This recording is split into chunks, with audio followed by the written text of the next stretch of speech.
Hello, class. I just wanted to talk to you for a few minutes about Mohsin Hamid's How to Get Filthy Rich in Rising Asia. So as we're reading through the text, there's a few things I want you to pay attention to. First off, there's a lot of people that have made the connections between Hamid's book and then also The Great Gatsby.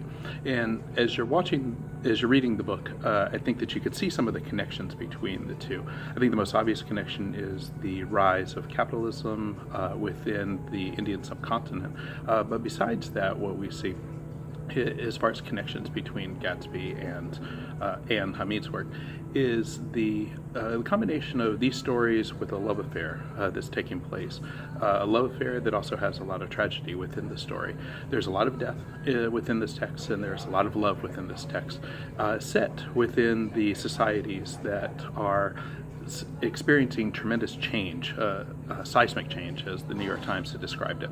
So as we're looking at these texts and we're looking at these books, I want you to look at the symbolism within the text. I want you to see some of the connections. And it's not as if The Great Gatsby is set in an era where capitalism is just born. America had been a capitalist country, for a number of years prior to this, and it experienced the rise of capitalism within the decades before. But it was after World War I where we start to see a major rise, major shift. And the Indian subcontinent is also seeing similar rises in this place. Although in the text, Hamid never really says exactly where the text is taking place or where the book is taking place and where the story is taking place. So it could be set anywhere, but it's very similar and very likely that he's referring back to his home of Lahore in Pakistan. So this is something that, again, I want you to pay attention to. So I don't want you to get too distracted by thinking of the place where it is or the exact moment, which is different than Gatsby, where it's set in New York and is a very clear New York novel. But in saying that, there's a lot of similarities. So as I mentioned, we have some symbolism to look at in the text. Two places where I find the most symbolism is within death and then also within sex. So thinking of death in a book rarely means death specifically. And we think of the deaths of the parents, we think of the murders that take place within the book. So think of those as not just the ending of a life, but also as the changing of society. So look at that as the final moments within a certain world as another world is coming up, and especially the death of parents. So think about those.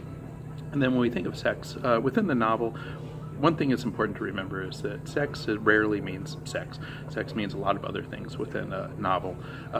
When we're looking at symbolism, at least, it could be collision, could be penetration, could be destruction. So there's a lot of ways that we could see sex within the novel, and not always just as it is. And especially when we see the context of these sexual encounters, that they rarely come across as very loving. They come across often as very transactional, which is different than the way it often is in life.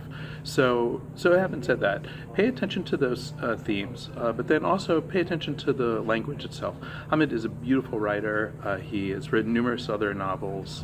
The Reluctant Fundamentalist is one that I teach often in class, and that one's, if you want to get a book on symbolism, that one's rich in symbolism. But this one here also is good too, and I thought this was nice because this is a good connection with Gatsby.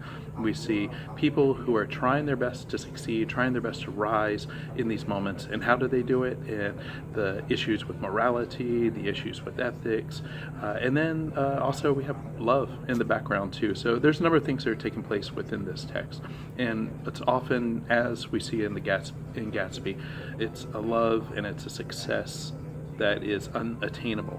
So when you're looking at the text, look at those major themes that I'm looking at. But there's a number of other themes that we could talk about as well. Take a look at the PowerPoint. The PowerPoint discusses some of the themes, and then also look at and read the book and let me know what you think. All right. Hope you have a good day.